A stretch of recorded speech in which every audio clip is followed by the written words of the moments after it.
Salut à toi et bienvenue sur le podcast Dose d'Inspi. Nous y sommes, c'est parti pour une nouvelle saison.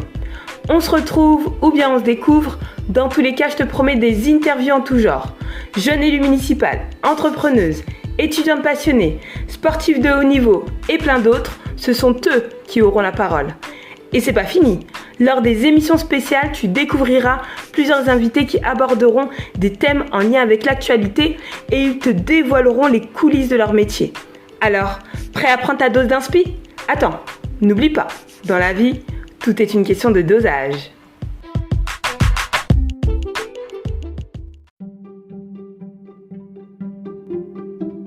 Aujourd'hui, je reçois Andrea, une chanteuse franco-capverdienne qui exprime avec talent sa double culture.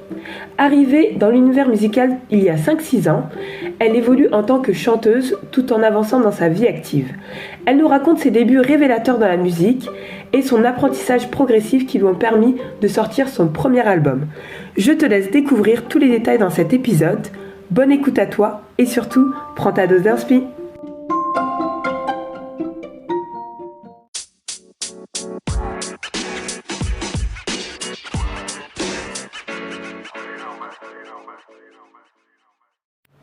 Salut Andrea. Salut Nadine, ça va ? Comment vas-tu ? Ça va très bien, merci. Bon, super. J'ai la chance d'être dans ton petit univers aujourd'hui. Ouais, vraiment.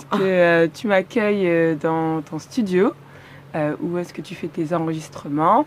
Et je trouve ça super parce que ça permet de s'immerger dans ton univers. Et ça permet aussi de comprendre un peu comment ça va dans les coulisses, je dirais, de ton monde. J'en dis pas plus, que j'ai déjà donné plein d'indices, mais je vais te laisser du coup te présenter en quelques mots ou en chanson. C'est comme tu veux. Alors, bon, en chanson, là, c'est un peu compliqué parce que j'ai la voix un peu rauque. Mais moi, je m'appelle Andrea, donc je suis une nouvelle artiste franco-capverdienne. Oui. Quand je dis franco-capverdienne, parce que je suis née en France et j'ai grandi en France. Mais c'est de la musique capverdienne dans le sens où je chante uniquement en créole, le créole de chez nous. Donc, super. Donc, voilà. Nickel. Tu parlais de toi, de tes origines. J'ai envie de dire, quand tu étais petite, quel enfant étais-tu ? Comment tu t'es construite avec justement ces deux cultures ? Moi, j'ai toujours baigné dans la culture capverdienne. Sincèrement, j'ai été élevée par ma maman. Oui. En fait, c'est pas juste ma maman, c'est ma maman et ses sœurs, en fait. Donc, on est une famille très unie.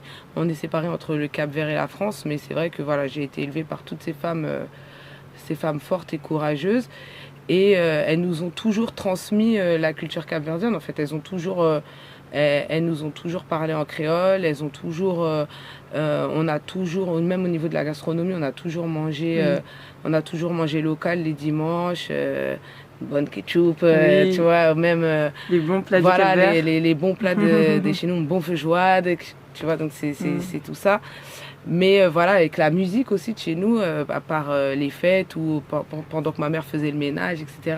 Puisqu'elle m'envoyait aussi, chaque année, elle m'envoyait au Cap-Vert pour être en connexion avec ma famille et puis le pays, la culture. Donc j'ai vraiment grandi avec cette double culture et j'ai grandi, comme je t'ai dit, en France, en Île-de-France, à Bagneux précisément.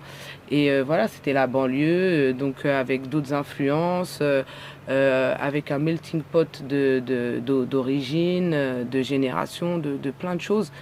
Et du coup, voilà, j'ai toujours baigné là-dedans très facilement. En fait, c'est naturel pour moi. C'est même pas, je suis même pas divisée entre ces deux parties-là. Non, j'ai grandi comme ça et j'ai toujours été une enfant très proche de mes racines et en même temps très urbaine, entre guillemets. Oui. Voilà. Mm. Donc, vu comment tu m'expliques tout ça, oui, on comprend qu'en fait, c'est deux facettes de toi. Elles sont imbriquées de l'un dans l'autre. Ouais. Elles ne sont pas à choisir l'une ou l'autre, mais elles sont imbriquées l'un dans l'autre. Et c'est ce qui te représente dans toute ta globalité. Donc, je trouve que c'est une richesse. Ah ouais, non, c'est complètement une richesse. Hein. Pour moi, Ah ouais, c'est une fierté de brandir mes origines. Franchement, je me sens à 300% capverdienne et je renie pas mon côté français non plus parce que ça fait partie de moi, c'est moi et c'est comme ça et j'en suis aussi fière. Mais voilà, c'est pour moi, comme tu l'as dit, c'est vraiment une richesse. C'est un bonus. Et c'est ce qui, je pense, me permet de faire la musique que je fais aujourd'hui, qui est très mélangée. Et si j'avais pas assez de facettes là, je pense que déjà je ferais pas de la musique, je ferais pas cette musique-là. Oui. Et voilà. Ok, très bien. On sent vraiment le lien fort que tu as avec le Cap-Vert et avec la langue, le créole capverdien, qui finalement a fait partie de toi depuis toute petite. Et donc j'imagine que ça a été un choix totalement naturel que de te dire, au travers de ma musique et de tout ce que je vais exprimer, je vais l'exprimer dans cette langue-là. C'est vraiment comme ça que s'est fait ton choix ? Non, mon choix, il s'est pas fait comme ça, il s'est imposé à moi. Franchement, ça s'est vraiment imposé à moi dans le sens où déjà j'étais pas prédestinée à chanter, je chantais pas, je chantais comme tout le monde dans la douche et c'était pas fameux quoi, tu vois. Je m'étais jamais dit que j'allais chanter, c'est venu à moi il y a 5-6 ans à peu près, autour d'un bœuf et c'est quelqu'un qui m'a poussé à juste comme ça, dans un bœuf entre amis, hein. Bien arrosé entre guillemets mais voilà qui m'a dit ouais mais toi t'es capverdienne et tout, j'ai dit ouais je suis capverdienne, c'est maintenant que tu te souviens que je suis capverdienne tu vois. Et il me dit non mais fais-moi, il avait sa guitare, il m'a dit oui dis-moi juste quelques petits mots en capverdien comme César Evora et tout. Je lui dis mais moi je sais pas chanter, de quoi tu me parles? Et il me dit non mais vas-y et ils m'ont tellement saoulé, après tout le monde s'est mis à le faire un peu dans sa langue et tout, et puis moi j'ai sorti quelques mots et puis paf il s'est passé un truc, j'ai eu un déclic. Et donc c'est comme ça que j'ai commencé à chanter. Et c'était en créole et c'est comme ça que j'ai l'inspiration. Étant donné que j'écris mes textes, l'inspiration d'écrire me vient en créole. D'accord. Et pourtant c'est pas facile parce que c'est pas ma langue première, quoi. C'est pas ma langue maternelle, on va dire. Donc des fois je pense en français, j'écris pour écrire en créole alors que c'est pas le bon processus qu'il faut avoir. Mais voilà, c'est comme ça que j'ai découvert que je pouvais chanter et je chanterais je veux pas ni chanter en français ni dans une autre langue, je veux chanter en créole. Oui, quoi. C'est vraiment comme ça que ça t'est venu et c'est comme ça que tu souhaites poursuivre ta carrière. Exactement. Super.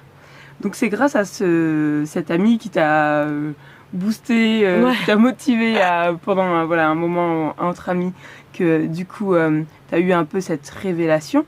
Donc aujourd'hui on peut dire que depuis combien de temps tu évolues dans la musique? Alors ça a évolué vraiment, ça fait 2-3 ans, grand maximum. Parce que comme je te l'ai dit, j'ai découvert cette facette de moi il y a 5-6 ans. Et ensuite, j'ai commencé à travailler avec un ami à moi qui fait de la musique, qui est chanteur aussi, qui s'appelle Blaise Faya, mais aussi qui fait pas mal d'autres choses. Il est aussi ingénieur du son, il peut faire des instrus, il mixe, il masterise, enfin il fait un tas de choses. Et on était amis depuis un petit moment, et puis en fait, un jour il a écouté une maquette de moi et il s'est dit ah tiens, il y a un truc. Et de là, lui, il m'a vraiment poussé. Il m'a vraiment poussé à me lancer dans la musique et il m'a tout appris dans tout ce qui est conception d'une chanson, comment on monte une musique, les refrains, les ponts, les machins, les couplets, combien de temps dure un couplet, où il faut rajouter, il faut enlever, enfin bref, comment on fait de la vraie chanson. Et plein d'autres choses autour de la musique. Et voilà, donc c'est vraiment lui qui m'a tout appris et qui m'a poussé à me lancer sérieusement, qui a fait le lien, les contacts avec le producteur avec lequel on bosse. Et voilà, donc ça fait 2 ans, à peu près 2 ans ou 3 ans maximum sérieusement qu'on s'est lancé là-dedans et qu'on s'y est mis sérieusement. Et on a fait le projet Niamound qui est sorti l'année dernière. Super. Et d'autres morceaux après, quoi. Ton processus d'apprentissage, comment il s'est fait? Est-ce que, partant du talent que tu avais, il a fallu, comme tu l'as expliqué, tout assimiler. Et donc, c'est quelque chose qui était peut-être un peu embêtant, mais dès lors que c'était acquis, ça te permettait d'avancer. Ou en fait, plus tu apprenais, plus tu prenais du plaisir à évoluer dans ce monde-là. Ouais, complètement. Déjà, j'ai la chance de bosser déjà avec un ami. Oui. Et comme tu peux le voir, on est dans une ambiance hyper intime. C'est un peu comme... c'est un petit cocon ici, Oui. tu vois. Donc on est très... Voilà, j'aime beaucoup le processus de création. Et c'est une personne avec qui c'est cool de travailler, quoi. L'ambiance est bonne, on est tranquille, on est posé, on prend notre temps. Y a pas de... J'ai la chance de ne pas avoir de pression pour... parce que voilà, les studios, faut payer les heures de studio, etc. Donc des fois, quand on y est, il faut faire vite, il faut machin. Donc non, moi, j'ai pas cette pression-là. On prend notre temps et du coup, on est à l'aise et on crée. Et à chaque fois, à chaque création, on essaie des choses, on va sur des terrains des fois qui sont en dehors de la zone de confort, mais j'apprends à chaque fois et c'est un kiff parce qu'après ça se retranscrit dans les chansons, on voit l'évolution, je vois que même ça m'apporte toujours. Donc pour moi, je le sens même pas comme de l'apprentissage. Enfin, comme de quelque chose de... Voilà, comme un travail, comme quelque chose de lourd ou quoi. C'est vraiment un plaisir. Je viens, je prends mon pied, puis ça me fait évacuer tout mon quotidien que j'ai en dehors de la musique. Et voilà, c'est un échappatoire, quoi. Oui, c'est ce que j'allais dire. Hein. Finalement, c'est comme un exutoire. C'est que ça te permet effectivement de t'exprimer, mais aussi d'évacuer, de pouvoir effectivement exprimer ton talent, ton savoir, et de différentes manières. Mais là, pour le coup, le côté artistique, on est en plein dedans. Tu parlais de la manière dont tu transcris, oui, ton talent. Est-ce que comment ça se traduit au niveau de tes influences musicales? Quelles sont-elles? Elles viennent d'où? Elles se rapportent à nouveau à tes origines ou elles sont beaucoup plus vastes? Parce que j'imagine que tu t'es construite en tant qu'Andrea avant même d'être la chanteuse. Ouais, exact. Ouais. Ça rejoint ce qu'on disait au début un peu de ma présentation étant jeune ou petite. Ça se retranscrit dans ma musique parce que c'est ce mélange-là de la double culture que j'ai. Oui. Qui se traduit et de mon parcours aussi personnel étant plus jeune et même après quoi en grandissant et c'est tout ce mélange là qui vient se traduire dans ma musique et il y a une grosse partie de mes origines et dans mes origines c'est précisément c'est vraiment les musiques anciennes. C'est vraiment les musiques anciennes parce que c'est vraiment le transfert direct que j'ai eu par rapport à ma famille. C'est les bannes, tu vois, les petites périches, Gardaigne, Île-de-l'Aube. Enfin, il y en a un tas comme ça qu'on peut citer, Gardaigne et tout ça. Donc, c'est vraiment ces musiques-là, à l'époque, Louis Mouraïch qui mettaient tous et pour l'anecdote, quand on était jeunes, ça nous saoulait. Et mettez ça, en plus, c'était tout le temps la même chose tout, tac. Je te confirme, les musiques à l'ancienne que nos parents tout le temps. Et on pouvait les avoir dans les mariages, les baptêmes, les week-ends, les repas de famille, le nouvel an, le ménage, tout. En fait, c'était tout le temps les mêmes choses. Et dès qu'elle mettait ça, on était là, ouais, et tout. Mais elles, c'était le retour à leurs racines, c'était la nostalgie pour eux. C'était le lien qu'elle pouvait voilà, avoir. C'était le lien. Et on disait, ah non, et tout. Tu sais, enlève ça. Et finalement, maintenant, quand on écoute ça, 20 ans plus tard, on est heureux, ça nous comble un manque, ça nous comble un manque, ça nous rappelle à nos souvenirs d'enfance, etc. Et maintenant, je prends plaisir à écouter ces morceaux. Donc, c'est ce qui vient aussi dans ma musique, donc le côté vraiment antique du Cap-Vert, pour les influences capverdiennes. Et après, pour toutes les autres influences, c'est vraiment le côté urbain, français, que ce soit par la variété française de mes parents aussi qui aimaient beaucoup ça. Le reggae par mon père. Et puis moi aussi, j'ai fait de la danse étant plus jeune. J'ai fait de la danse hip-hop pendant pas mal d'années. Et j'ai bouffé beaucoup de musique urbaine, que ce soit hip-hop américain, rap français. Oui, donc tu as tes références quand même. Voilà, j'ai toutes ces références-là. Et aussi le mélange des cultures dans les banlieues. Tu vois, il y a toutes les cultures. Oui. C'est pas... t'as les Antillais, t'as l'Afrique de l'Ouest, l'Afrique du Nord, du Sud, de machin. T'as les Européens, l'Europe de l'Est, les Russes. Il y a tout en fait. Oui. Et du coup, tu prends un peu de toutes ces cultures-là, que ce soit au niveau de la nourriture, au niveau de la musique et tout. T'es déjà habitué à tout ça. Et du coup, moi, je me suis beaucoup rapprochée de la musique caribéenne. J'aime beaucoup ça. Et voilà, tout ce mélange-là, c'est toutes mes influences. J'en ai pas qu'une ou deux ou trois. C'est vraiment tout ce mélange-là, mais ça vient se rapporter à mon vécu et à ce qui fait que je suis Andrea. Oui, ok, très bien. Donc oui, c'est vraiment cet ensemble et ce brassage dans lequel tu as vécu qui te permet aujourd'hui d'avoir toutes ces influences musicales. C'est un énorme panel et j'ai envie de dire, ça ne peut apporter que de la richesse et justement une touche qui était propre à toi dans ta musique. Tu as commencé à nous parler justement de ce petit cocon dans lequel tu es quand tu es en mode création, que tu es en studio. Est-ce que tu peux nous emmener encore plus avec toi dans les coulisses d'un moment, on va dire, composition musicale et nous raconter comment ça se déroule pour toi? Comment ça se déroule, c'est plein de petits processus, c'est plein de petites étapes en fait qui font qu'à la fin tu as un morceau. Oui. Et finalement c'est pas si facile que ça parce que tu as la partie déjà, nous souvent on part de rien. Donc Blaise crée une instru.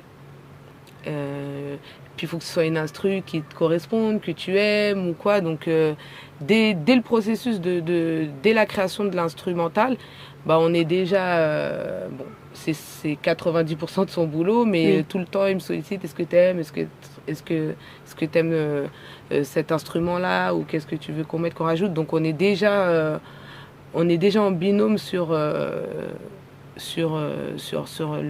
l'instrumental, même si 90% de ce travail-là, c'est lui qui le fait. Qui le réalise. Mais voilà. Pouvoir apporter des teintes qui correspondent à ton univers. À mon univers complètement. Ils se font dans mon univers et il sort la vibe du moment, quoi. Oui. Et après, donc il y a cette partie-là. Après, il faut donc il va me créer une petite boucle. Sans trop d'instruments dessus, juste une petite boucle qui me permet d'être assez inspirée pour pouvoir écrire du texte. D'accord, super. Voilà. C'est pas tout le morceau, c'est pas coupé, il n'y a pas même les différences. Non, c'est une boucle. On coupe les refrains en général. Et comme ça, je travaille dessus et je dois trouver du texte. Et dès qu'on passe à la partie texte, là, je récupère la boucle qui dure peut-être des fois 40 secondes, 1 minute, tu vois. Je récupère la boucle et il faut trouver un thème. D'accord. Donc, moi, c'est l'instrumental qui m'inspire. Qui m'inspire le texte, qui m'inspire le thème, voilà. S'il n'y a pas l'instru... pas l'autre sens. Non. Je sais que certains artistes, beaucoup d'artistes, je crois même d'ailleurs, c'est l'autre sens, mais moi, c'est l'instru. C'est l'instru qui me parle et qui m'inspire. Et après, je peux écrire, ça va m'inspirer un thème ou un truc. Donc après, il y a la partie texte qui est pas facile parce que voilà, c'est pas du français, c'est pas quelque chose que je parle. Enfin, je parle créole quasiment tous les jours, mais dans mon quotidien, dans ma vie de tous les jours, c'est le français, quoi. Oui. Donc même pour pas être redondant, parce que le vocabulaire finalement, il va être assez limité à un moment donné. Il faudrait que j'aille au Cap-Vert plus souvent pour pouvoir m'enrichir davantage à ce niveau-là. Donc ouais, voilà. Donc après, il y a la partie texte et tout ça. Donc après, quand je trouve une partie, des fois, c'est pas tout. Hein. Dès qu'il y a au moins le refrain, un truc le refrain et une partie de couplet, déjà, il y a une bonne base de texte. Après, je reviens au studio. Je commence à poser mon idée. Après, on voit ce qui est bon, ce qui est pas bon. Ensuite, on finit. Donc, je finis tout le texte sur à peu près les mêmes boucles, hein, toujours. Et dès que il a la cape, on appelle ça. Dès qu'il a la cape, après, il retravaille l'instru.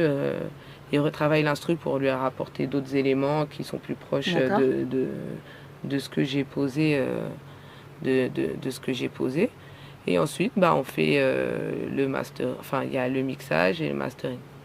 Donc voilà, c'est plein d'étapes comme ça. Et à la fin, tu te retrouves avec un morceau, tu sais même pas...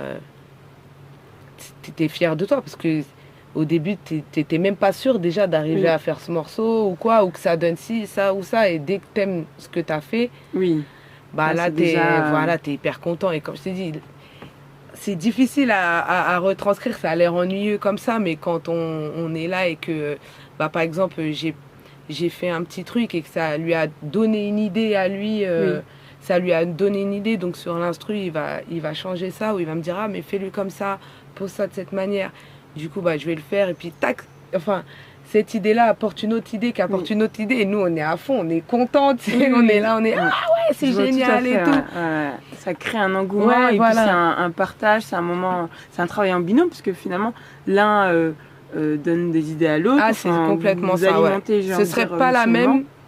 Je pense que mes chansons seraient pas du tout les mêmes si je bossais avec quelqu'un d'autre. Oui, ou si tu bossais dans ton coin et lui dans le sien. Ouais. Enfin, j'imagine que ce serait aussi ce serait aussi... Et là, on après, on se connaît vachement bien, donc même sans être là, il sait ce que je vais aimer, ce que je vais pas aimer, etc. Mais c'est clair que ce sera jamais... parce que ça, c'est comme du ping-pong. C'est vraiment un truc... tu fais ça, il fait ça, j'ai fait ça, ça lui a inspiré ça, et puis il m'a inspiré ça, ou ça, tu vois. Je vois complètement. En plus, ça me fait penser un peu comme à de la chimie, et une alchimie qui se crée. Exactement, et qui fait c'est ça. Voilà. Et voilà, le résultat, c'est ça. Et je comprends totalement la satisfaction. En plus, j'imagine en fonction des chansons, des compositions, il n'y a pas vraiment un temps donné qui fait que vous allez créer. En fait, vous ne prévoyez rien. C'est en fonction de comment ça va venir. Ouais, exactement. On prévoit rien. Ça, c'est vraiment, tout est au feeling. Tout est au feeling, on prévoit rien, ça part et puis voilà, c'est l'instru. Donc déjà de base, il n'y a rien de prévu parce que j'ai rien pu écrire avant et venir avec ça ou quoi. C'est l'instru et puis de là, moi je vais apporter mon texte ou mon flow, mes idées de la manière de le poser. Puis lui, il va apporter autre chose et tac, tac, tac. Et c'est vraiment ça, on prévoit rien et à la fin on est là, on est hyper content. Et puis après ça dépend des morceaux, t'as des morceaux t'es plus content que d'autres, il y en a tu sens que ça a marché quoi, c'est vraiment bon. Passé quelque chose. Le morceau est bien, tu l'aimes bien, il te saoule pas, il est truc.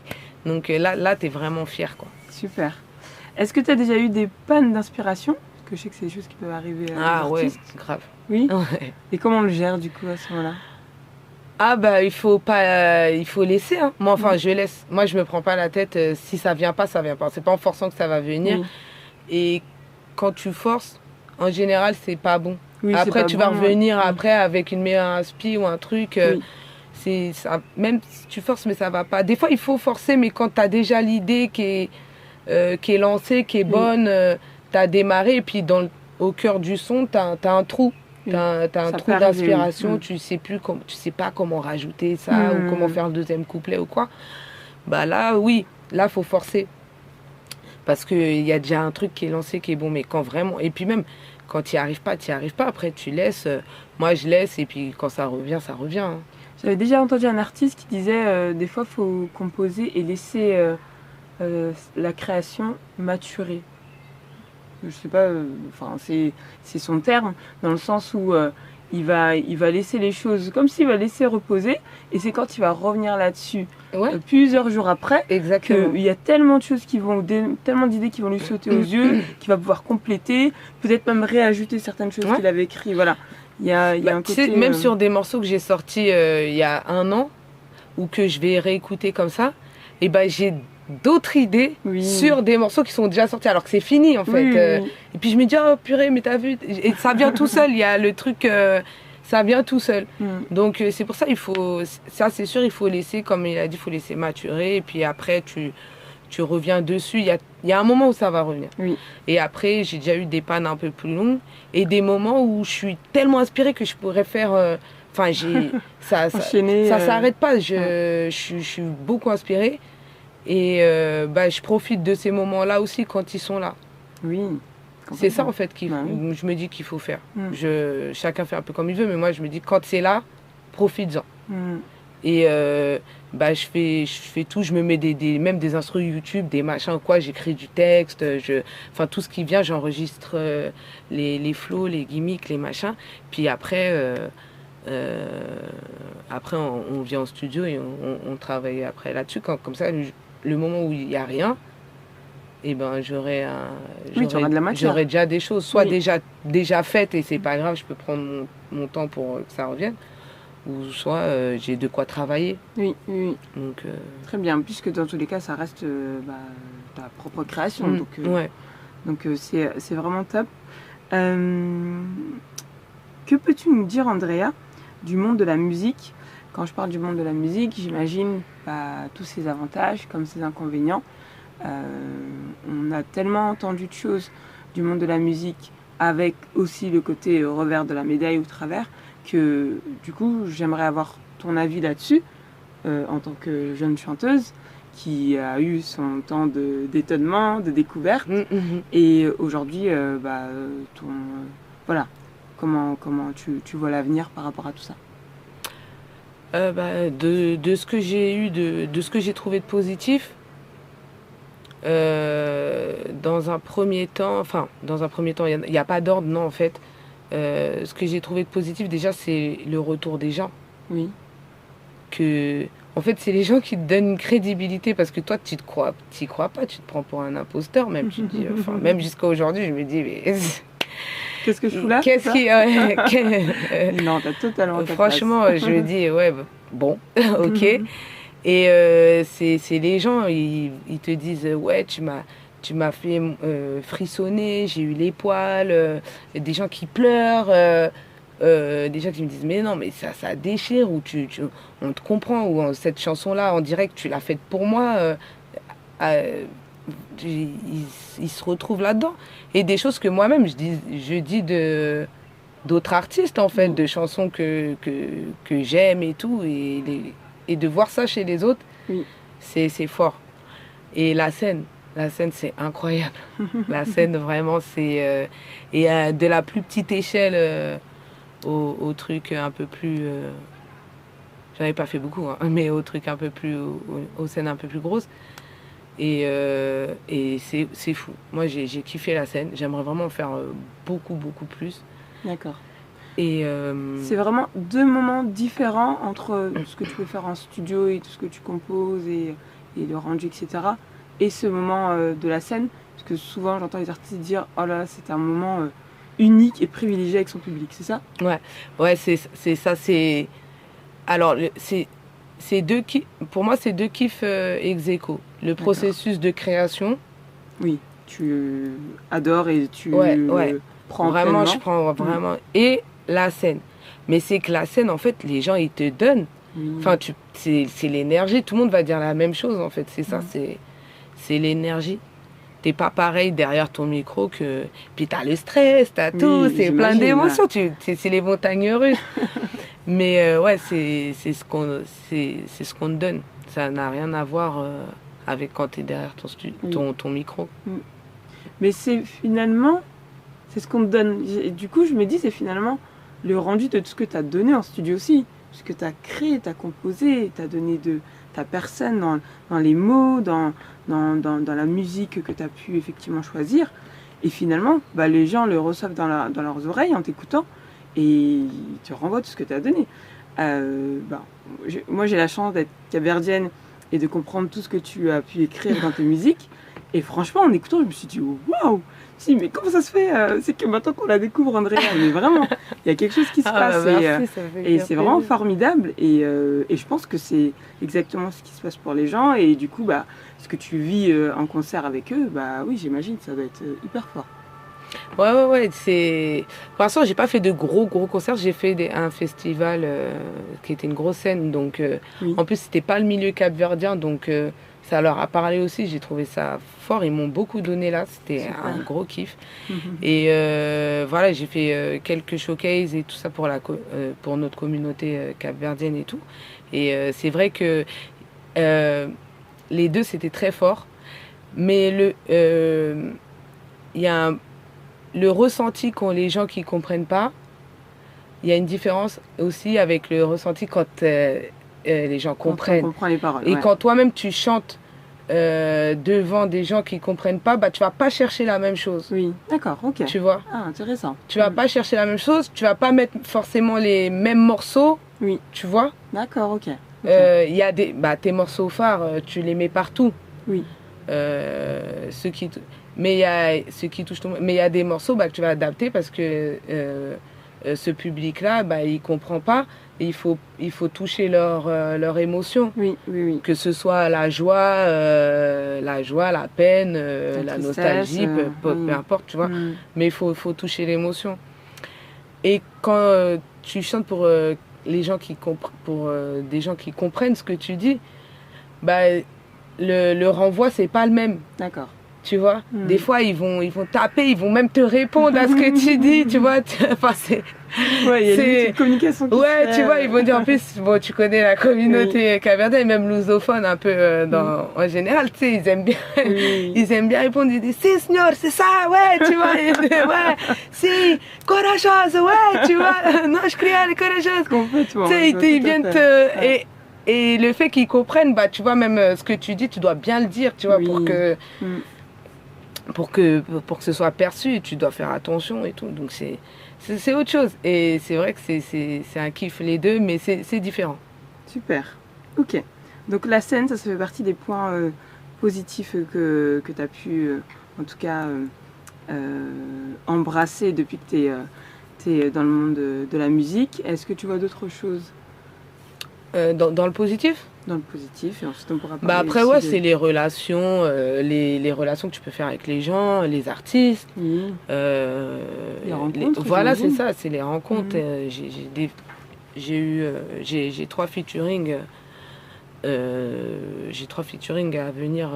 Enfin non, j'en ai fait un qui était déjà sorti et j'en ai 2 autres à venir.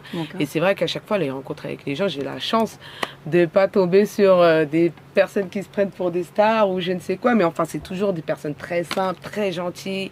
Même l'échange musical, la connexion qui se fait au niveau du feat, tout ça c'est incroyable. C'est vraiment des moments, c'est des moments forts. Ok, super. Et après, pour le négatif, le négatif, c'est surtout que tu peux pas faire... Bon, là, c'est le fait déjà de devoir jongler entre une vie professionnelle, une maman, plus la musique. Oui, d'accord. Tu vois, c'est pas évident, ça prend beaucoup de temps, d'énergie. D'organisation sur les 3 postes en plus. Donc il y a ça qui n'était pas évident à gérer. Et aussi tant que t'as pas le buzz ou que t'as pas la fame ou quoi, en fait tu peux pas faire ce que tu veux. Même tu peux même pas sortir autant de morceaux que tu voudrais. Tu peux en avoir 15 en stock et ne pas pouvoir les sortir parce que la musique d'aujourd'hui, il faut beaucoup investir. Il faut investir dans l'image, dans la vidéo, dans les clips. Tu vois, ça coûte beaucoup. Le studio, il faut payer les heures de studio, il faut tout payer dans la musique. Et même si tu veux faire un petit truc, en fait, ça coûte déjà en fait beaucoup, même pour les autres personnes modestes ou quoi. Enfin, ça coûte déjà beaucoup. Et voilà, tu peux pas faire ce que tu veux, donc tu es déjà limité par ça. Et si tu es limité par ça, tu es bloqué dans ton évolution parce que tu n'auras pas la diffusion qu'il faut ou quoi, sauf si tu arrives sur un bad buzz ou un bon buzz. Mais en tout cas, sur un buzz à sortir, et là, à ce moment-là, tu peux enchaîner derrière et tout. Mais voilà, c'est ce qui est un peu... tout le monde est un peu comme ça. Ce qui est un peu malsain, c'est l'aspect financier. Après, j'ai beaucoup de chance, moi. j'ai beaucoup de chance de travailler avec des personnes qui comptent pas leur temps. Oui, oui. Voilà, c'est surtout ça. Et qui ont des belles connexions. Et j'ai pu travailler avec des personnes qui ont cru en moi, qui ont investi tout ce qu'ils pouvaient pour que je puisse faire tout ce que j'ai réussi à faire. Jusqu'à aujourd'hui. Jusqu'à aujourd'hui. D'accord. Voilà. Donc beaucoup d'investissements quand même au départ, de ta part, de la part de toutes les personnes qui travaillent avec toi, parce que tout est, j'ai envie de dire, à payer. En tout cas, il ne faut pas s'imaginer que tout de suite on va rouler sur l'or et que tout va venir dès lors qu'on va sortir une chanson. C'est vraiment un ensemble de choses qui fait que, oui, il peut y avoir du buzz, mais dans tous les cas, ça reste du travail qu'il y a derrière et tout un processus pour que ça prenne et pour qu'effectivement un maximum de personnes, que ça te permet en tout cas de te faire connaître, que les gens apprécient, etc. Il y a pas, c'est pas en un clic, quoi. Regarde, j'ai sorti 10 chansons et j'en ai tout, j'en suis toujours là, tu vois. Donc c'est sûr, c'est pas par, enfin si les gens pensent qu'il faut faire de la musique pour l'argent, faut oublier, parce que les personnes qui font de l'argent avec la musique, c'est très select. Sur 10 personnes, tu dois en avoir 2 ou un truc comme ça, quoi, tu vois. Les artistes bossent en dehors, la plupart, que ce soit dans la musique ou dans le sport, dans l'art, dans peu importe. En général, tout ce qui touche à l'art ou au sport, on fait pas de sous comme ça avec. On n'en vit pas du jour au lendemain. Voilà, il faut le faire par amour. Voilà, par amour, par passion. Et te dire que si ça marche, c'est bien. Si ça marche pas, tant pis.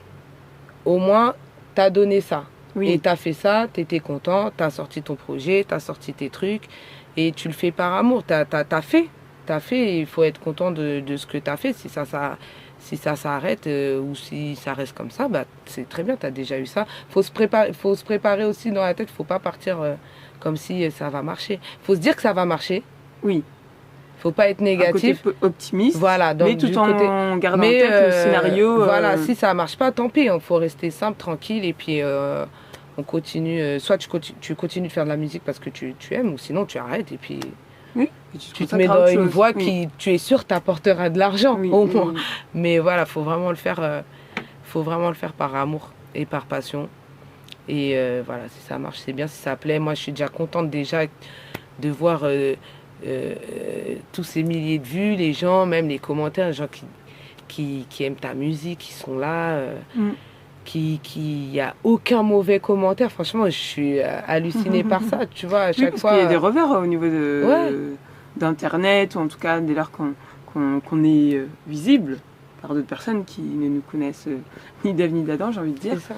Et non, j'imagine, même si on n'aime pas la musique ou qu'on ne comprend pas la langue ou que quoi, mais c'est toujours un travail toujours reconnu et tout ça. Donc franchement, je suis hyper contente. Oui. On sent que dans tout ce que tu nous partages, en effet, tu le fais avec amour, tu le fais avec passion, ça reste tes réalisations et finalement c'est ça qui importe. Parce que j'ai envie de dire, on sait qu'on n'est pas éternel sur Terre, mais tu auras laissé une trace. Ouais, c'est ça. Et une trace qui n'est pas... qui n'est pas à mettre de côté ou à négliger. Et ne serait-ce que tes enfants, tes petits-enfants, ils pourront dire, ah bah tiens, voilà. Tu vois, c'est marrant que tu dises ça, parce que déjà, il y a une forme de pérennité, on laisse toujours une trace. Et tu vois, dans le clip de Sao Vicente, il y a un couple de personnes âgées. Et c'est mes grands-parents. Ah, super. Et c'est ma grand-mère et mon grand-père qui sont dans le clip de Sao Vicente. Et ça me tenait à cœur. Et il y a pas que, il y a toute ma famille aussi. D'accord. Mais eux, c'est encore plus important parce que ils étaient très âgés. Et pour moi, c'était important qu'ils soient là. Juste, je m'étais dit, je m'en fous que ce clip il marche ou qu'il marche pas, que ce morceau il marche ou il marche pas. Notre famille, elle aura toujours elle aura toujours une trace de nos grands-parents. Oui, Ils seront grâce à ce toujours clip. là. Ouais, Oui. tu vois, on pourra toujours voir dans des années et des années plus tard. Je l'avais fait vraiment pour ma grand-mère et mon grand-père. Et regarde, l'année dernière, j'ai perdu ma grand-mère. Ah oui. Et tu vois, de la voir dans ce clip où elle danse, elle lève les bras et tout sur son fauteuil et tout ça. T'imagines. Enfin, ça m'a. Tu vois, je me dis, je l'ai vraiment pas fait. Je l'avais fait pour ça et je l'ai pas fait pour rien, quoi, tu vois. Bien sûr. Et j'ai eu une chance énorme de les avoir les deux. Bon, j'ai encore mon grand-père, grâce à Dieu. Mais voilà, notre grand-mère, c'était. Bah, c'est de elle que tout vient, en fait. Oui. C'est vraiment. C'était la maison mère, c'était la matrone. Tu vois, elle a eu 13 enfants. Tout le monde la connaissait, tout le monde a un respect fort pour elle. C'était une dame forte avec un caractère, quelqu'un de très courageux, de très indépendant, qui aimait bien faire ses affaires toute seule, etc. Et tu vois qu'en fait, toutes les femmes de la famille, toutes ces filles sont pareilles dans ces traits de caractère-là. Et elles nous ont transmis. Et bon, on n'est pas à leur niveau encore, hein, parce qu'elles ont connu vraiment des choses et vraiment. C'était un autre. Ils ont connu une autre époque, des aventures, des galères et tout ça. Donc c'était vraiment une autre époque. Mais ils nous ont transmis ça. Nous, à l'heure actuelle, on cherche aussi l'indépendance. Et dans mes morceaux, il y a beaucoup ça. L'indépendance de la femme, montrer que voilà, on est forte, on est courageuse, que on se gère et que voilà, si c'est pas pour être avec quelqu'un pour nous élever ou s'apporter mutuellement, bah, ça sert à rien en fait. On a plus besoin de supporter les choses que nos mères et nos grands-mères supportaient avant. Totalement.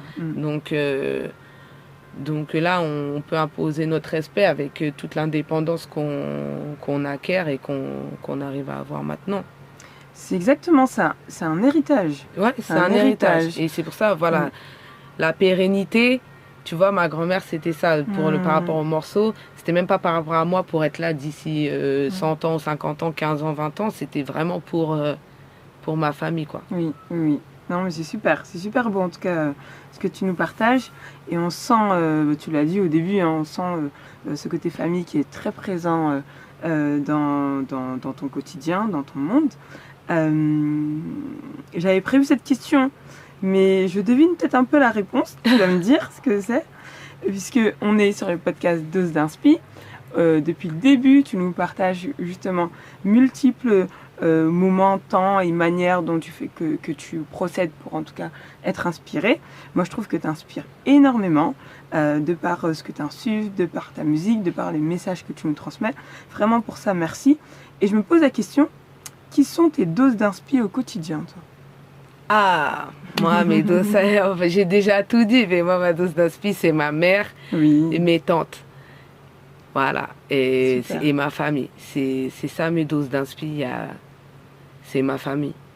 Il n'y a pas d'autre. Ma mère, tout là-haut. En pilier. Ah ouais. Au sommet, je dirais. Et c'est ça. Et après, c'est ma famille au complet, ma fille, tout le monde. Enfin, ma fille et ma mère sont au même niveau, mais voilà. En tant qu'inspiration, parce que ma fille m'inspire, elle m'apprend. Oui, j'imagine. Elle m'inspire, elle m'apprend. Mais voilà, mon modèle et mes modèles et ce à quoi j'aspire être en tant que personne, c'est ma mère. Ma mère et mes tantes, prendre un petit peu de chaque et être à leur niveau. Super. Ça se ressent. Ça se ressent énormément.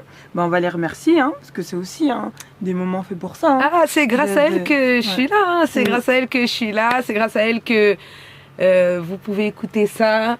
C'est grâce à elle que vous avez ces textes-là aussi d'une manière. Et c'est grâce à elle que je suis moi. Voilà, ma mère, c'est tout pour moi.